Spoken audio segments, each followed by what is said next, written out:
चालू आहे सगळ्यांची. सर पहिला तुम्हाला पुरतात त्याच्यानंतर आम्हाला कळतं. फार दिवसांनी तुम्ही निवेदन करा मग आम्ही बघू. पुण्यामध्ये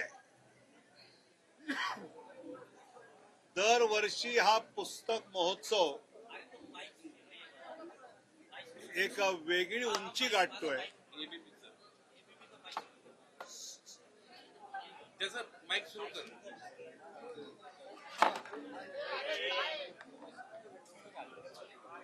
झालं का? हा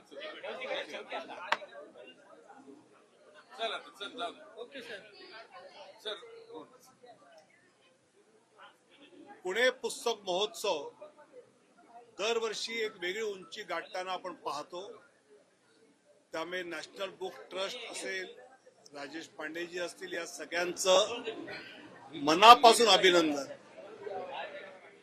की पुणे पुस्तक महोत्सवाच्या निमित्ताने पुणेकरांना,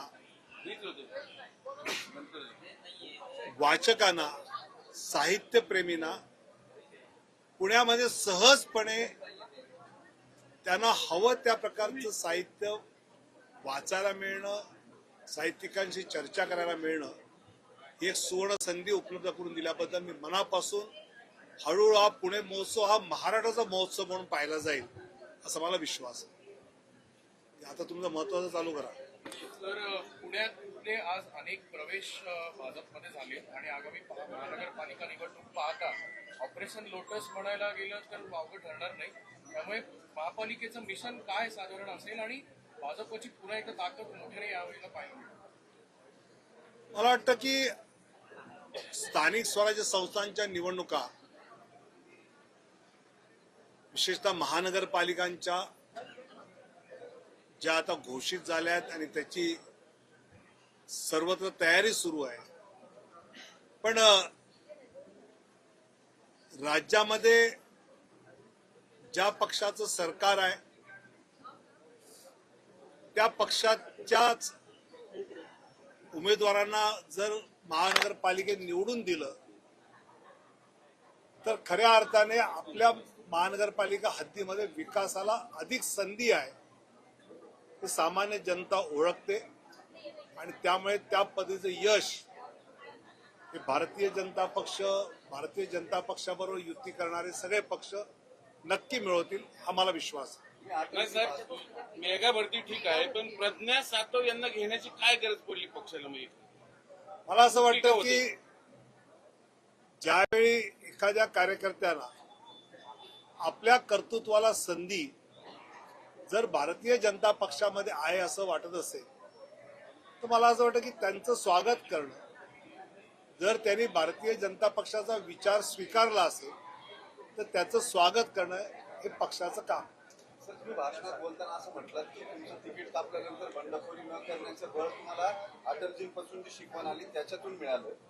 नेमकं काय आहे, तिकीट कापल्यानंतरची जी भावनाची तेव्हाची होती ती नेमकी काय होती, ती कशी स्पेसिफाय केली? नाही, मला असं वाटतं की ज्यावेळी एखादी गोष्ट पक्ष देत नाही त्यावेळी आपल्याला पक्षाने आतापर्यंत काय काय दिलंय ते जर सहज आठवलं आणि आपण राजकारणात कशासाठी आहोत, तिकिटासाठी आहोत, नगरसेवक, आमदार, खासदार, मंत्री होण्यासाठी आहोत का राजकारणाच्या माध्यमातून समाजकारण करण्यासाठी आहोत, याची स्पष्टता राहिली तर मला असं वाटतं ह्या गोष्टी खूपच गौण वाटतात. पहिल्या प्रश्नाशी जोडतो, एक मिनिट, त्या पहिल्या प्रश्नाशी जोडतो. याच्या आधीच्या उत्तरात तुम्ही असं म्हटलं की कार्यकर्ते ज्यांना असं वाटतं की आपल्याला आपल्या कर्तृत्वाला योग्य जागा मिळत नाही म्हणून ते पक्ष बदलतात. तुम्ही आता असं म्हटलं की विचारासाठी आपण आहोत की प्रगती करण्यासाठी किंवा स्वतःचं नाव मोठं करण्यासाठी आहोत, याचा कॉन्शियस कॉल घ्यावा लागतो. या अशा पद्धतीने जेव्हा दुसऱ्या पक्षातनं कार्यकर्ते इतक्या मोठ्या क्वांटम मध्ये घेतले जातात तेव्हा तुमचीच दोन भूमिका विरोधाभासी वाटत नाही तुम्हाला? मला असं वाटतं की मी कुणाबरोबर सुद्धा भारतीय जनता पक्षाने ज्यांना पक्षात घेतलंय त्या ठिकाणी गेले 30-40 वर्ष भारतीय जनता पक्षाचे प्रयत्न काय होते. जसं आम्ही विखे पाटलांना नगरमध्ये घेतलं तर तिथे अनेक वर्ष आमचा आमदार निवडून येतच नव्हता, आमचे प्रदेशाध्यक्ष त्या भागातले होते तरी सुद्धा. असं नांदेडला आम्ही अशोक चव्हाण घेतलं की अशा जी मंडळी आलेली आहेत राज्यस्तरावर किंवा खाली तर त्या ठिकाणी पक्ष वाढवणं, पक्षाची ताकद मजबूत करणं असं जर होणार असेल, कारण पक्ष मजबूत झाला तर शेवटी जनतेची सेवा अधिक चांगली होणार आहे आणि त्यामुळे या प्रकारचं स्वागत हे नेहमीच आम्ही करतो. महाराष्ट्राच्या संस्कृतीचा उल्लेख केला विरोधी पक्षांचा. काय वाटतं जे राज्यात सध्या मोठ्या प्रमाणात टीका टिप्पणी पक्ष त्यामुळे मला जे म्हणायचं भाषण म्हटलं नाही, पण दोन्ही जबाबदार आहेत त्याला, म्हणजे सत्ताधारी आणि विरोधक दोघंही रोज सकाळी भोंगा वाजतो एकीकडे पुन्हा म्हणून मला म्हणायचं म्हटलंच आहे ना. सर तुम्ही पुण्यामध्ये आला किंवा राज्यामध्ये आला की तुम्ही महाराष्ट्रात कधी येणार, महाराष्ट्रात सक्रिय कधी होणार, अशा चर्चा सुरू होतात. तुम्ही मोस्ट ऑफ जास्त जिल्ह्यामध्येच असता, तर महाराष्ट्रात यायला परत.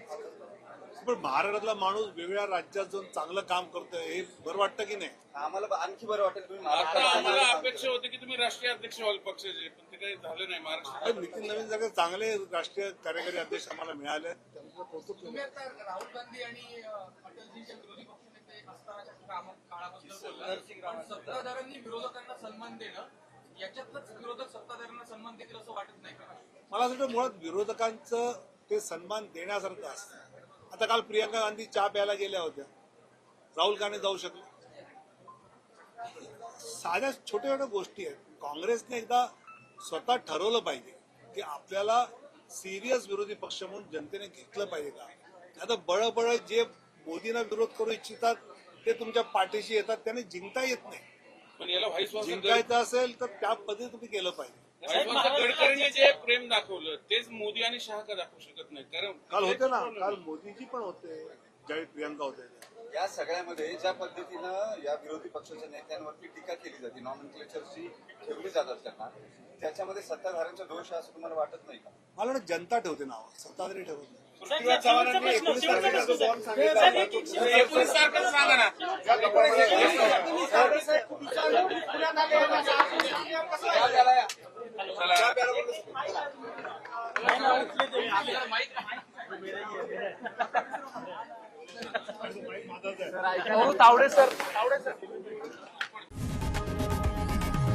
लोकशाही मराठी ऐका, पहा, जागरूक रहा.